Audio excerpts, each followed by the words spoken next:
अद्वितीयम ब्रह्म, मैं एक से अनेक हो जाऊं। तो भगवान से इस सृष्टि का निर्माण हुआ।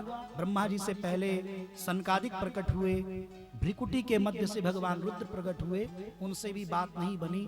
तो फिर ब्रह्मा जी के शरीर से स्त्री पुरुष का एक जोड़ा प्रकट हुआ। ब्रह्मा जी का स्वयं जो जन्म हुआ है वो भगवान के नाभि से एक कमल प्रकटा है और उस पर ब्रह्मा जी से ये सब क्रम बने।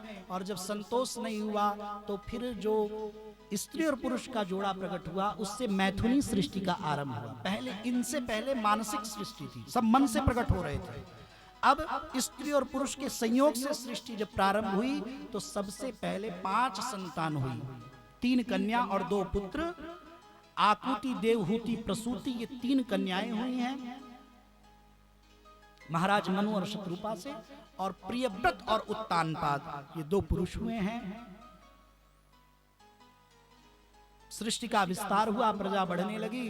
तो ब्रह्मा जी से भगवान की प्रेरणा से महाराज ने कहा, मनु जी महाराज ने, कि पिताजी प्रजा बढ़ रही है, धरती तो है नहीं। और धरती उस वक्त कहां थी? रसातल में थी, कीचड़ में धसी हुई थी। उसको लाने के लिए भगवान ने वाराह अवतार धारण किया। ब्रह्मा जी के नासापुटों से नाक के दाएं छिद्र से भगवान वाराह निकले। वाराह मतलब, वाराह कौन सा अवतार है? सूकर का। देखिए ये जो 2 शब्द है ना, प्रायः हम सब अशुद्ध बोलते हैं। हम लोग बोलते हैं सुअर, सुअर नहीं होता, सूकर होता है। और जिसे हम लोग कुत्ता कहते हैं वो कुत्ता नहीं होता, वो कुकर होता है। तो सूकर, सुंदर करने वाला, सुंदर कृत्य करने वाले, ऐसे भगवान वराह के रूप में आए। क्योंकि कीचड़ में धरती रसातल में धसी हुई है, तो प्रकट हुए वराह, रसातल में गए और वहां अपनी दाढ़ों पर, दांतों के ऊपर धरती को रखकर यहां जल के ऊपर जहां आज स्थित है वहां स्थित किया। हिरण्याक्ष नाम का एक दैत्य आया, भगवान को ललकारने लगा, अरे ओ वाराह, रुक, ठहर, मैं जानता हूं कि तू कोई दैव है, छल पूर्वक तूने ये शरीर धारण किया है। अगर तुझ में वास्तविकता में बल है तो रुक और मुझसे युद्ध कर। भगवान उसकी बात सुनकर अनसुनी कर दी।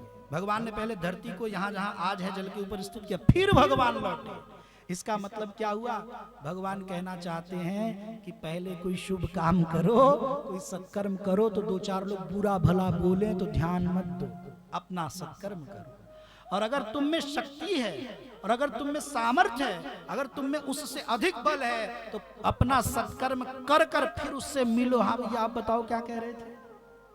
तो भगवान में तो सबसे अधिक बल है, भगवान से बड़ा बलशाली कौन? तो धरती को रखकर फिर वापस गए और हिरण्याक्ष से युद्ध किया है। समय ज्यादा नहीं लगाना क्योंकि और कथा प्रसंग आगे हैं। युद्ध करते करते भगवान ने, वाराह ने हिरण्याक्ष का वध कर दिया है। बोलिए वाराह भगवान की, भक्तवत्सल भगवान की जय। मन में प्रश्न खड़ा होता है कि अभी अभी हमने सुना कि ये आरंभ के आरंभ, प्रारंभ के प्रारंभ, पूर्व के भी पूर्व में कही गई अपूर्व कथा है। तो यहाँ अभी अभी तो सृष्टि प्रारंभ हुई, तो ये हिरण्याक्ष और ये दैत्य कहाँ से आ गया? तो सुनिए, हिरण्याक्ष अकेला नहीं है, ये 2 भाई हैं। एक का नाम है हिरण्याक्ष और एक का नाम है हिरण्यकश्यपु। भगवान के वैकुंठ में 2 द्वारपाल हैं, एक का नाम है जय और दूसरे का नाम है विजय। सनकादिक जब भगवत दर्शन के लिए गए तो जय और विजय ने दंड लगाकर द्वार रोका। सनकादिकों को क्रोध आ गया। सनकादिकों ने क्रोध में श्राप दे दिया, जाओ, तुमने हमें 3 बार वैकुंठ के द्वार से अंदर जाने के लिए रोका है, जाओ, तुम्हारा पतन हो जाए और तुम भी धरती पर 3 बार जाओ, तुम्हें 3 बार जन्म लेना पड़ेगा। वैकुंठनाथ दौड़ते हुए बाहर आए हैं। सनकादिकों को हाथ जोड़कर प्रणाम करना चाहा है प्रभु ने। तुरंत सनकादिकों ने हाथ पकड़कर उठाया। आप हमारे चरणों में प्रभु क्यों झुकते हैं? अरे हम भक्त हैं, हम आपके चरणों में लेटने आए। अरे ये तो आपके जो द्वारपाल है ना, इन्होंने हमें आने नहीं दिया तो हमने क्रोध में श्राप दे दिया। भगवान बोले कोई बात नहीं, यदि संतान से कोई गलती हो जाए तो उसका दायित्व माता पिता पर होता है। यदि शिष्य से कोई त्रुटि हो जाए तो उसका भी दायित्व गुरु ले लेते हैं। तो भगवान कहना चाहते हैं अगर भक्त से भी कोई अपराध हो जाता है तो उसका दायित्व भगवान खुद ले लेते हैं, मैं भी ले लेता हूं। तो द्वारपाल तो ये मेरे हैं ना, हाँ? तो इनकी गलती हमारी गलती, क्योंकि द्वारपाल तो हैं हमारे ही। तो भगवान कहते हैं, अब भगवान की करुणा देखिए, वो कहते हैं ये 3 बार धरती पर जाएंगे तो इनको लेने के लिए मैं 4 बार जाऊंगा, 1 बार इनसे अतिरिक्त जाऊंगा। तो जो जय विजय थे वो 3 बार आए।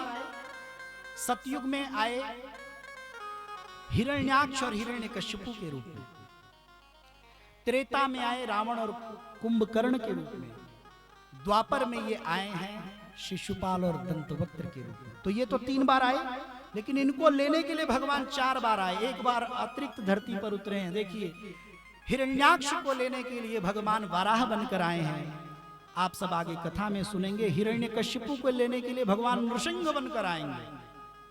रावण और कुंभकर्ण को लेने के लिए भगवान राम बनकर आएंगे, और शिशुपाल और दंतवक्त्र के उद्धार के लिए उनको लेने के लिए भगवान वासुदेव कृष्ण बनकर आएंगे। यहां ये लीला हुई है।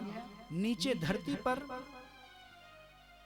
कश्यप जी महाराज सायं का हवन कर कर, संध्या का समय है और बैठे हैं यज्ञशाला में, शांत भाव से पूर्ण शुद्ध विचार लिए हुए आनंद में डूब रहे हैं। वहां पुत्र की कामना से, ध्यान से सुनिए, वहां पुत्र की कामना से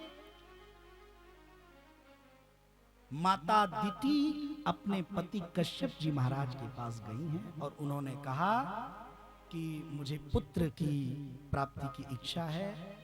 अब चूंकि उनके अंदर पुत्र प्राप्ति की इच्छा है, तो कश्यप जी कहते हैं कि देखो दिति, मैं तुम्हारी इस इच्छा का विरोध नहीं कर रहा, तुम्हें पुत्र की इच्छा है तो तुम्हें पुत्र की प्राप्ति हो, मैं भी चाहता हूं, लेकिन जिस समय ये जो तुम बात कर रही हो ये उचित समय नहीं है। ये सांझ का समय है, सायं का समय है, ये भोजन और भोग के लिए नहीं है, ये तो भजन के लिए है। सूर्यास्त का जो समय होता है उस समय 4 काम नहीं करने चाहिए शास्त्र के अनुसार। कथा कहती है जो गोधूली वेला होती है, सांझ का समय, संध्या का जो समय होता है, उसमें 4 काम निषेध है, 4 काम नहीं करने चाहिए। सबसे पहला, भोजन नहीं करना चाहिए, या तो सूर्यास्त से पहले या बाद में करिए। सूर्यास्त के समय भोग विषय वासना में भी लिप्त नहीं होना चाहिए। 2, उस समय शयन नहीं करना चाहिए, सांझ के समय सोना नहीं चाहिए। 3 और चौथा काम है, जो विद्यार्थी हैं, जो विद्या पढ़ते हैं, वो जो 10 मिनट 12 मिनट का जो समय होता है सूर्यास्त का, उस समय विद्यार्थियों को पढ़ना भी नहीं चाहिए, विद्या अध्ययन भी नहीं करना चाहिए। तो कश्यप जी कहते हैं कि दिति, ये भोग का समय नहीं है, ये भजन का समय, तुम बैठकर भजन करो। जब दिति नहीं मानी तो अंत में कश्यप जी को कहना पड़ा कि तुमने अवज्ञा किया है समय का, सांझ का, और तुमने निरादर किया है मेरी बात का, तुम्हारे गर्भ से 2 राक्षसों का जन्म होगा। ध्यान से आप सब सुनिए, जहां संयम होता है वहां सद्गुणी प्रजा होती है, और जहां असंयम होता है वहां आसुरी प्रजा होती है। दिति से कई अपराध बन गए। कश्यप जी ने कहा था सायं के समय भवम भवानी, मतलब शिव जी मां पार्वती के साथ नंदी पर बैठकर भ्रमण करते हैं संसार में और देखते हैं कि कौन सा जीव क्या कर रहा है। तो दिति से कश्यप जी ने कहा था कि भगवान शिव घूमते हैं नंदी पर बैठकर, इस समय विषय भोग सही नहीं, तो उनका भी दोष बन गया। पति की आज्ञा का तुमने पालन नहीं किया, तो पति की आज्ञा के उल्लंघन का भी दोष बन गया। समय उसके लिए उपयुक्त नहीं था, तुमने उसका भी निरादर किया, तो कालगत दोष भी तुम्हें मिल गया। और चौथा दोष, तुमने संयम नहीं रखा, तुम असंयमित हो गई, उसका भी दोष। तो भैया दिति रो पड़ी, दिति की आंखों से आंसू गिरने लगे। कश्यप जी को दया आई और कहा कि तुम चिंता मत करो, अब तुमसे जो अपराध बना है उसका तो भोग दंड भोगना ही पड़ेगा, उससे तो अब कोई बच नहीं सकता, लेकिन तुम चिंता मत करो, तुम्हारे पुत्र तो राक्षस होंगे, लेकिन तुम्हारे एक पुत्र का जो पुत्र होगा वो इतना बड़ा नारायण भक्त होगा कि बड़े बड़े देवता भी उसके सामने हाथ जोड़कर खड़े रहेंगे। और वो कौन हुए, उनकी कथा हम कल सुनेंगे, आज सुन नहीं सकते। भागवत की कथा में साधु संतों का, सद्गुरुओं की ऐसी आज्ञा रहती है, ऐसा विचार रहता है कि भागवत कथा के एक सत्र में, मतलब एक ही दिन में, 2 भक्तों के चरित्रों को न गाया जाए। किस किस के चरित्र को? ध्रुव जी महाराज के चरित्र को और प्रहलाद जी महाराज के चरित्र को एक ही दिन में नहीं गाना चाहिए, इनके लिए अलग अलग दिन रखना चाहिए।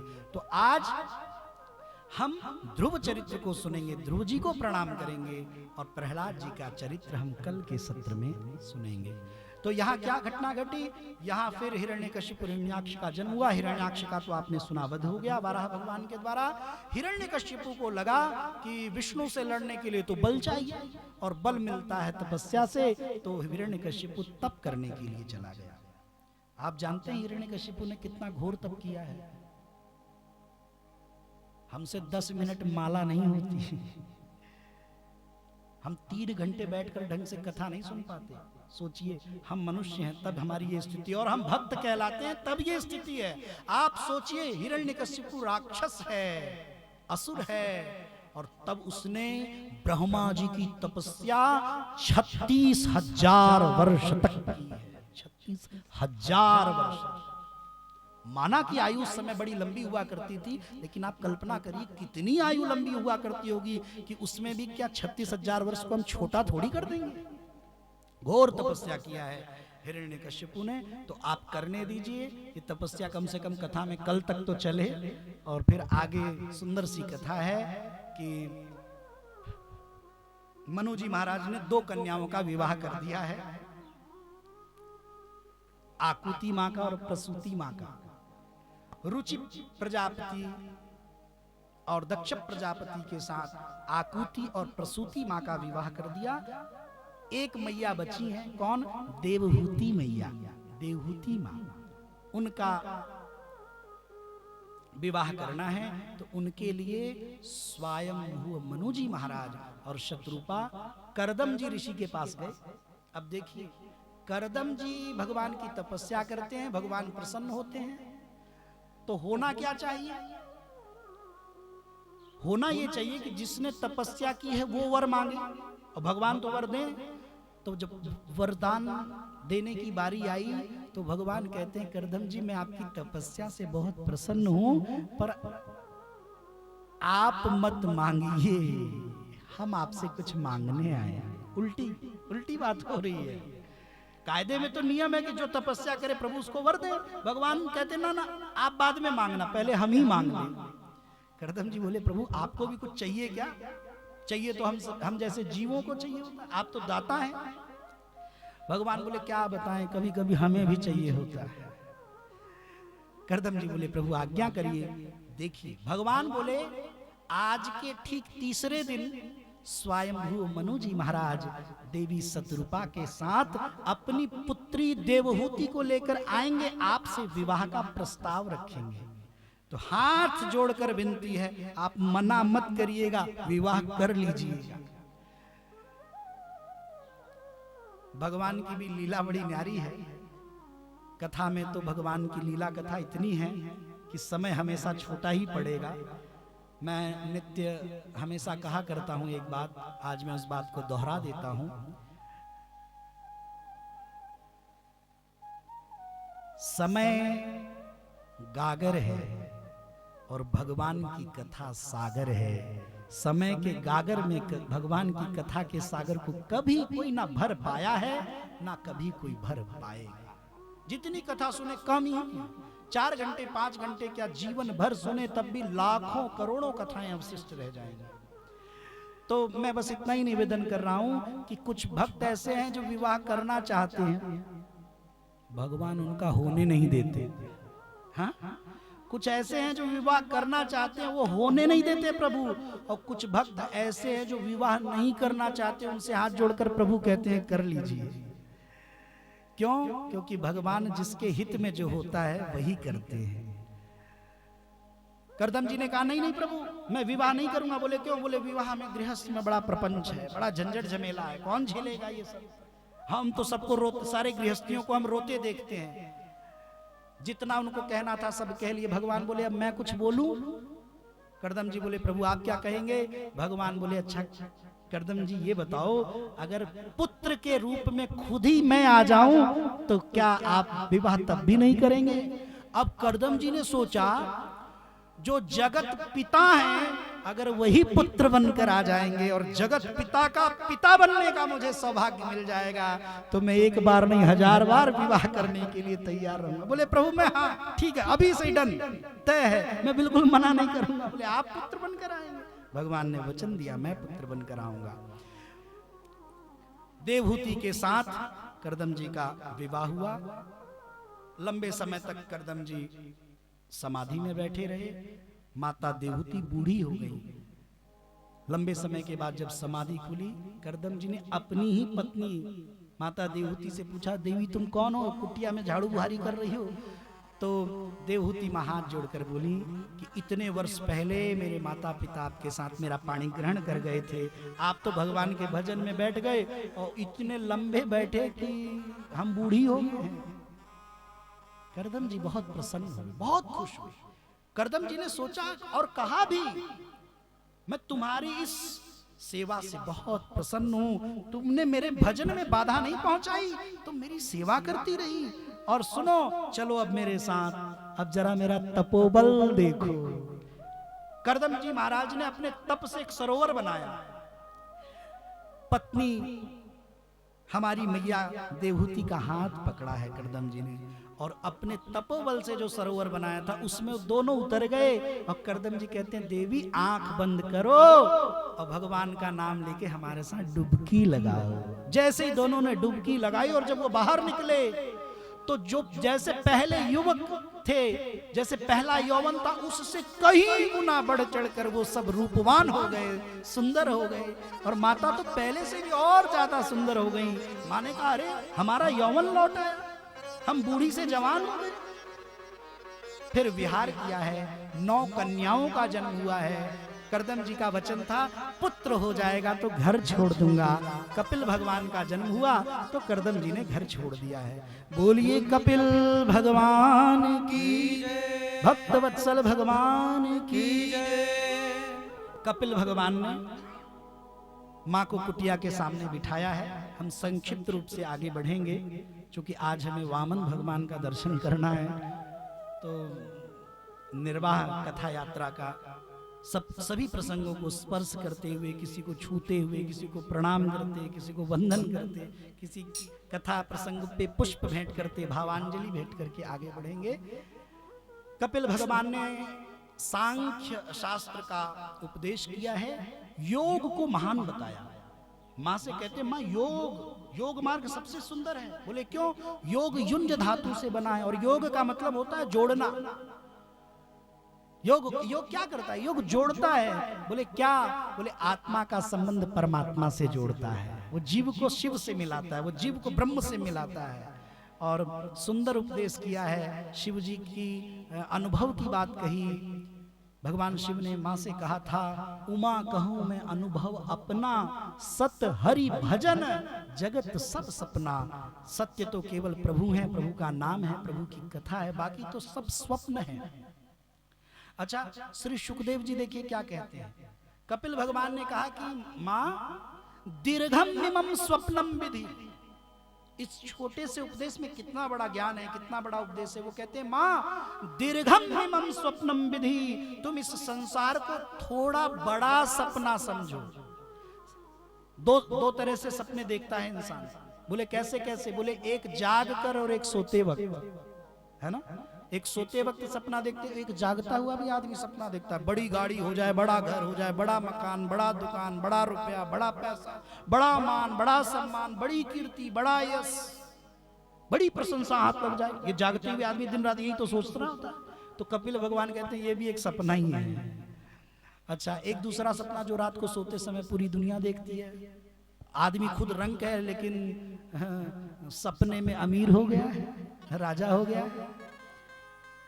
माने का कुछ तो अंतर होगा। भगवान बोले हाँ अंतर है। सुनिए क्या अंतर है। बोले रात को जो सपना देखते हैं ना, वो आधे घंटे के लिए, 1 घंटे के लिए, 1.5-2 घंटे के लिए देखते हैं, और जगकर जो सपना देखते हैं वो 5 साल, 10 साल, 20 साल, 25 साल, 50 साल। अच्छा, एक और बड़ी सुंदर बात, बोले जागते हुए स्वप्न में हमें जो चीज मिलती है वो 5 साल, 10 साल, 20 साल और 50 साल के लिए मिलती है, फिर वो भी छूट जाती है एक समय के बाद। कपिल भगवान कहते हैं माँ, रात्रि में सोते हुए स्वप्न में भी जो चीज मिलती है वो आधे घंटे के लिए, 1 घंटे के लिए, 2 घंटे के लिए बस। माँ ने कहा कोई बढ़िया अंतर बताओ ना, बहुत अच्छा अंतर बताओ ना जो ठीक दिमाग में घुस जाए। कपिल भगवान मुस्कुराकर बोले एक सबसे बढ़िया अंतर बताए, दोनों में क्या है। माँ ने कहा हाथ जोड़कर बताओ, मैं जानना चाहती हूँ कि दोनों स्वप्न में सबसे बढ़िया, मीठा और सुंदर और सटीक अंतर क्या है। तो कपिल भगवान कहते हैं माँ, इन दोनों स्वप्न में एक अंतर है। बोले एक सपना जो हम संसार में जाग कर देखते हैं वो आंख खोल कर देखते हैं, और रात्रि को जो सपना देखते हैं वो बंद कर कर देखते हैं। तो माँ को समझ में बात कम आई तो भगवान कपिल कहते हैं माँ सुनो, इनमें, इस स्वप्न में और उस स्वप्न में यही अंतर है कि रात्रि में जो हम सपना देखते हैं, यदि उस स्वप्न में आंख खुल जाए तो कुछ नहीं रह जाता। रात्रि में जो हम सपना देखते हैं सोते वक्त, उस स्वप्न में जब आंख खुल जाती है तो कुछ नहीं रह जाता, और जागते हुए स्वप्न में जब आंख बंद हो जाती है तब कुछ नहीं रह जाता। वहां आंख खुली तो सब खत्म, और यहां आंख बंद हुई तो सब खत्म। तो कहते हैं एक दिन तो आंख बंद हुई जानी। सुंदर उपदेश किया है कपिल भगवान, बताकर सीख देकर चले गए हैं।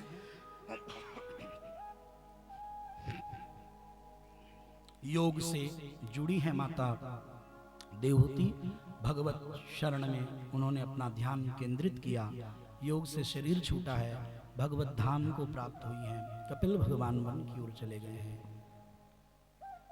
बोलिए कपिल भगवान की जय, भक्तवत्सल भगवान की जय। शिव और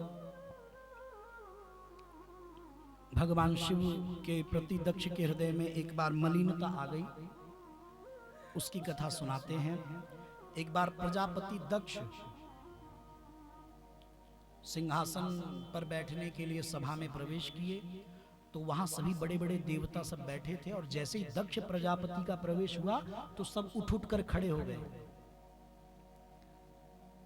2 देवता विराजमान रहे, 2 प्रभु विराजमान रहे। कौन कौन? 2 लोग खड़े नहीं हुए। कौन कौन? एक ब्रह्मा जी खड़े नहीं हुए और एक शंकर भगवान खड़े नहीं हुए। अब दक्ष प्रजापति जब अपने सिंहासन पर गए और जब पीछे मुड़कर देखे तो देखे सब खड़े हैं, लेकिन ब्रह्मा जी नहीं खड़े और शंकर नहीं खड़े।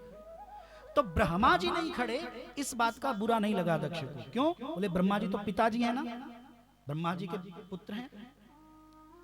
तो बोले पिता सम्मान करे ना करे, पिता नहीं खड़े हुए कोई बात नहीं, लेकिन शिव तो मेरे जमाई हैं, दामाद हैं, इनको तो मेरा सम्मान करना चाहिए, मैं तो इनके लिए पिता के समान हूं। तो दक्ष उसी वक्त इतने क्रोध में आए कि सभा छोड़कर चले गए तुरंत, और दूसरी यज्ञ की व्यवस्था की, सबको चिट्ठी लिखी, सबको आमंत्रित किया, सबको बुलावा भेजा, केवल शिव जी के अपमान के लिए शिव जी के यहाँ कैलाश में चिट्ठी नहीं भेजी सबको। अब यहां तक कि ब्रह्मा और विष्णु को भी चिट्ठी लिखी, आप भी आइए, लेकिन सर्वांतर्यामी ब्रह्मा और सर्वांतर्यामी प्रभु तो जानते हैं कि जिस यज्ञ में शिव का नाम नहीं, भाग नहीं, वो सब व्यर्थ है, निरर्थक है। वहां कल्याणी नहीं, शिव का मतलब ही कल्याण है, और जहां कल्याण ही नहीं वहां जाएंगे। तो बुलाने पर भी उस यज्ञ में ब्रह्मा और विष्णु गए नहीं। अब देवता क्या करते आप सब जानते होंगे, कहीं कोई बहुत बड़ा दिव्य भव्य कार्यक्रम हो और वहां किसी को वीआईपी पास मिल जाए तो आदमी जिसको वीआईपी पास मिला होता है, वीवीआईपी पास मिला होता है, वो जिसको पास नहीं मिला होता है उसको दिखाता है, भैया ये वाला हमको मिला है, तुमको मिला है क्या? हा? हमको ऐसी व्यवस्था मिली है, तुमको मिली है क्या? इसका मतलब है वो जताना चाहता है तुम्हारे से ज्यादा बड़े तो हम, ये वीआईपी कार्ड हमें मिला है, तुमको मिला, तुम तो आम द्वार से जाओगे, हम तो वीआईपी गेट से एंट्री लेंगे। तो देवता भी वही कर रहे थे। आकाश मार्ग में कोई रास्ता थोड़ी है, देवता बढ़िया सज धज कर अपनी देवांगनाओं के साथ सबसे पहले कैलाश के ऊपर जाते, फिर एक चक्कर लगाते और तब उल्टा जाते प्रजापति दक्ष के यज्ञ में। तो मां सती ने पूछा कि प्रभु ये देवता सज धज कर कहां जा रहे हैं? शंकर भगवान बोले कि आपके पिता के घर जा रहे हैं। मां ने कहा तो हम क्यों नहीं जा रहे हैं? शंकर भगवान बोले कि आपके पिता ने हमें बुलाया नहीं, इसलिए जा नहीं रहे। सती मां ने कहा आप तो कथा में कहते हैं सत्कर्म में यज्ञ में कथा अनुष्ठान में बिना बुलाए जाना चाहिए। शंकर भगवान कहते हैं जिस यज्ञ का, जिस अनुष्ठान का, जिस सत्कर्म का संकल्प शुभ ना हो उस यज्ञ में भी नहीं जाना चाहिए। सती मैया मानी नहीं, जिद की। शंकर भगवान ने एक संकेत किया कि देवी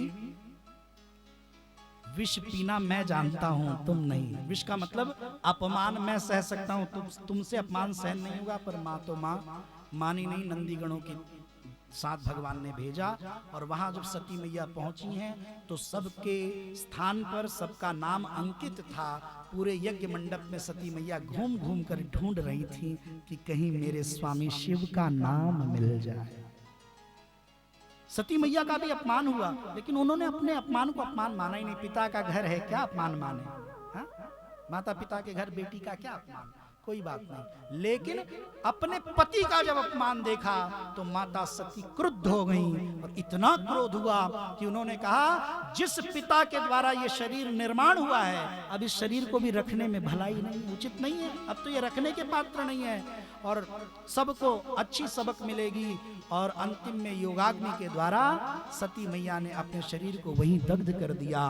प्रार्थना किया कि हे प्रभु, जिस किसी भी योनि में मेरा जन्म हो, मेरा प्रेम सदा शिव के चरणों में ही बना रहे। शरीर इधर छूटा, भगवान शिव को सूचना मिली, वीरभद्र को प्रकट किया, अपनी एक जटा उखाड़ी है, कैलाश पर पटका, वीरभद्र प्रकट हुए हैं। शिव ने कहा जाओ दक्ष यज्ञ विध्वंस कर दो, दक्ष यज्ञ का नाश कर दो। क्या कहा? दक्ष यज्ञ का विध्वंस कर दो, उसका यज्ञ समाप्त कर दो। वीरभद्र को तो इतना क्रोध आया, दक्ष यज्ञ को तो नष्ट किए ही किए, दक्ष दिखाई दे गए। बोले इन्होंने मेरे स्वामी का, प्रभु का अपमान किया, उन्होंने मेरे स्वामी को दुख दिया। उन्होंने क्या किया? वीरभद्र ने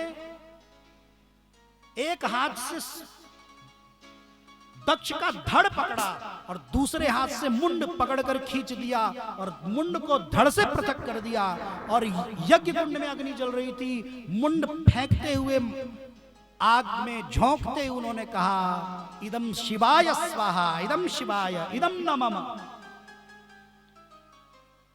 अब तो देवता सब थर थर कांपने लगे, लेकिन यज्ञ है, यज्ञ भगवान का स्वरूप होता है। सब देवता शिव जी के पास गए हैं, वंदन किया, पूजन किया, अर्चन किया और मनाया है। भगवान प्रभु भी, नारायण भी गए, बोले आप प्रसन्न होइए।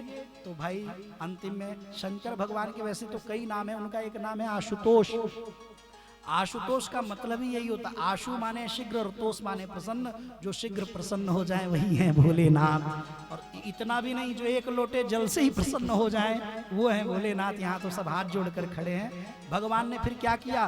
दक्ष के धड़ में बकरे का गला लगा दिया, तब जाकर दक्ष यज्ञ की पूर्ति हुई। तब दक्ष ने भी माफी मांगी है। बोलिए शंकर भगवान की जय। और यहाँ उत्तानपाद की कथा सुनाए हैं। प्रिय व्रत और उत्तानपाद जो दो भाई हैं, इनकी उत्तानपाद की दो पत्नियां हैं, सुनीति और सुरुचि। सुरुचि के पुत्र का नाम है उत्तम और सुनीति मैया के पुत्र का नाम है ध्रुव। राजा सिंहासन पर बैठे थे। ध्रुव जी 5 वर्ष की अवस्था में हैं। उन्होंने प्रणाम करते हुए कहा पिताजी मुझे भी एक बार अपनी गोद में बिठाइए ना। इससे पहले पिता कुछ बोलते, सुरुचि मैया सौतेली मां बोल पड़ी, अरे जाओ पहले जाकर नारायण की तपस्या करो और उनसे वरदान मांगना, जब वो प्रसन्न हो जाएं कि मुझे सुरुचि माँ के गर्भ से जन्म दो। जब तुम मेरे गर्भ से जन्म लोगे तब इस सिंहासन पर बैठने के अधिकारी बनोगे। ध्रुव जी को यह बात बाण की तरह चुभ गया। रोते रोते माता सुनीति के पास आए हैं और सुनीति ने भी कहा, ठीक तो कहा है माँ, दाता एक राम है, भिखारी सारी दुनिया, देने वाले तो नारायण ही हैं और कोई नहीं।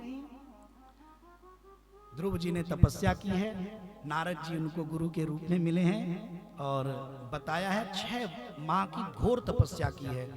यमुना जी में स्नान किया है और सुंदर बट तट का आश्रय लेकर उन्होंने बढ़िया भगवान का एक पैर पर खड़े होकर तप प्रारंभ किया है और छठे मास में साक्षात भगवान विष्णु ने दर्शन दिया है और सहस्त्र भुजाओं से अपने हृदय में लगाया, हृदय से लगाया और मुख चूमा है।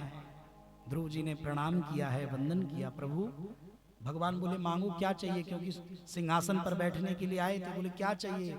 ध्रुव जी हाथ जोड़कर कहते हैं, प्रभु मेरी सोई हुई वाणी को आपने जगा दिया। योन्तः प्रविश्य मम वाच मिमां प्रसुप्तां संजीवयत्यखिल शक्ति धरस्वधाम्ना अन्यस्त हस्त चरण श्रवणत्वगादिं प्राणान् नमो भगवते पुरुषाय तुभ्यं। मैं आपको प्रणाम करता हूँ। पहले जब आपका दर्शन नहीं हुआ था, जब मैं आया था तब मुझे राज्य चाहिए था, अब मुझे राज्य नहीं चाहिए, अब मुझे आप चाहिए। भगवान बोले मेरी तपस्या का फल निरर्थक थोड़ी होगा, जाओ तुम पृथ्वी का सुख भोगो। कब तक? 36,000 वर्ष तक, और उसके बाद भी तुम मरोगे नहीं। मेरे सबसे प्रिय लोग ध्रुव लोक को प्राप्त हो जाओगे। और 36,000 वर्ष तक फिर ध्रुव जी ने बढ़िया आनंद किया है। और जब उनके लिए विमान आया तो मृत्यु देवी आई है। ध्यान से सुनिए, एक पल की बात है पर कितनी सुंदर है। मृत्यु देवी ने ध्रुव जी से कहा, प्रभु क्या धरती से सीधे पैर उठाकर विमान में रख देंगे? तो ध्रुव जी ने कहा, तुम क्या चाहती हो? बोले अगर आपने पग उठाया और सीधे विमान में रखकर चले जाएंगे ना, तो ये दुनिया वाले मुझ पर बहुत हंसेंगे, मेरी हंसी करेंगे। लोग कहेंगे कि देखो सबको मृत्यु से होकर जाना पड़ता है, और ध्रुव जी कैसे गए? ध्रुव जी तो ऐसे ही चले गए। तो थोड़ा मेरा मान रख लीजिए, थोड़ी मेरी इज्जत बचा लीजिए, थोड़ा मुझे छूते हुए जाइए। तो ध्रुव जी मुस्कुराए और मृत्यु देवी ने क्या किया? मृत्यु देवी ने हाथ जोड़कर अपना सर झुकाया है। जब सर झुकाया तो ध्रुव जी ने अपना पहला पग मृत्यु देवी के शीश पर रखा और दूसरा पग विमान में रखा है और भगवान के दिव्य लोक ध्रुव लोक को प्राप्त हो गए। बोलिए ध्रुव जी महाराज की जय, भक्तवत्सल भगवान की जय। इसीलिए कहा किसी ने कि भरा भंडार नारायण का जो खाली हो नहीं सकता, भरा भंडार नारायण का जो खाली हो नहीं सकता, नारायण पूजने वाला भिखारी हो नहीं सकता, नारायण पूजने वाला भिखारी हो नहीं सकता। दिव्य लीला कथा के प्रसंग हैं और हम सब प्रतीक्षा में हैं। कुछ कुछ प्रसंग आज के सत्र के भी हैं और हम उन्हें कम से कम, वो ऐसे प्रसंग हैं उन्हें हम छूना तो नहीं चाहेंगे, क्योंकि वो ऐसे प्रसंग नहीं कि छू कर आगे बढ़े, कुछ विस्तार उनके लिए जरूरी है। और कल के सत्र में फिर हमारे पास समय पर्याप्त रहेगा और भगवान का जन्मोत्सव है, कल जन्मोत्सव तक की कल कथा होगी। तो आज के जो अवशिष्ट कुछ प्रसंग हैं उनका आनंद हम कल के सत्र में लेंगे। आइए भजन और भाव के द्वारा हम सब वामन भगवान की आज शरण लेंगे और उसके बाद हम सब मिलकर प्रभु की शरण में ही आज की कथा को विश्राम, अन्य अन्य प्रसंगों का आनंद लेते हुए कल के सत्र का हम परम सुख प्राप्त करेंगे। और आप सबको एक सूचना दे दें यहाँ से कि कल बड़ा दिव्य सत्र है, कल कथा का बहुत विशेष सत्र है। चौथा दिन बहुत मान्य होता है, बहुत विशेष होता है। बोले क्यों? कल प्रभु पधारेंगे, इसलिए कल थोड़ी हम संक्षिप्त में राम कथा भी सुनेंगे, क्योंकि भगवान कृष्ण से पहले राम जी का अवतरण हुआ है, अवतार हुआ है। तो हम यथा समय थोड़ा राम भगवान के चरणों में बैठेंगे, उनकी कथा के भाव में, और उसके बाद कथा के विश्राम में हमारे छोटे से ठाकुर जी नाथ लला बनकर पधारेंगे। कल धूमधाम से हम इस आध्यात्म के आंगन में आध्यात्मनाथ नाथ नारायण का उत्सव, बालोत्सव, जन्मोत्सव हम बड़े धूमधाम से मनाएंगे। आइए भाव और प्रेम के साथ हम सब भगवान को प्रणाम करें। बोलिए वामन भगवान की जय। आप सब तनिक भी ऐसा विचार मत करिएगा, वामन भगवान का केवल आज दर्शन कर रहे हैं, जो इनका विस्तार प्रसंग है वो हम कल के सत्र में अवश्य सुनेंगे। बोलिए बटुक बाल ब्रह्मचारी भगवान की जय, भक्त वत्सल भगवान की जय। भगत भर दे रे झोली, तेरे द्वार खड़ा भगवान भगत भर दे रे झोली, भगत भर दे रे झोली, भगत भर दे रे झोली। तेरा होगा बड़ा एहसान के युग युग तेरी रहेगी शान, भगत भर दे रे झोली, भगत भर दे रे झोली।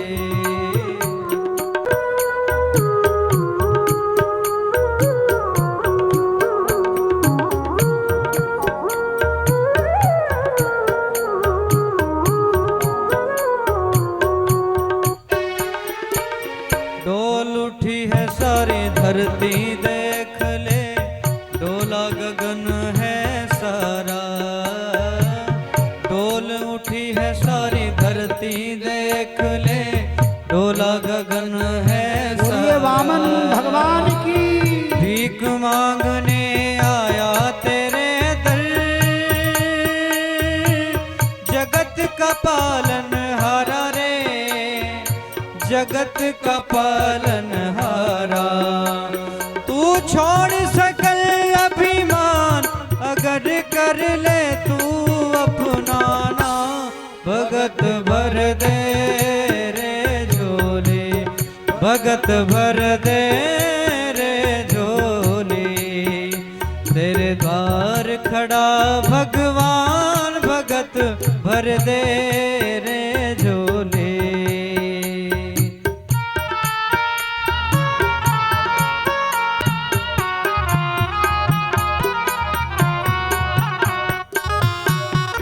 आज लुटा दे सर्वस्व अपना, मान ले कहना मेरा। आज लुटा दे सर्वस्व अपना, मान ले कहना मेरा। पल में मिट जाएगा तेरा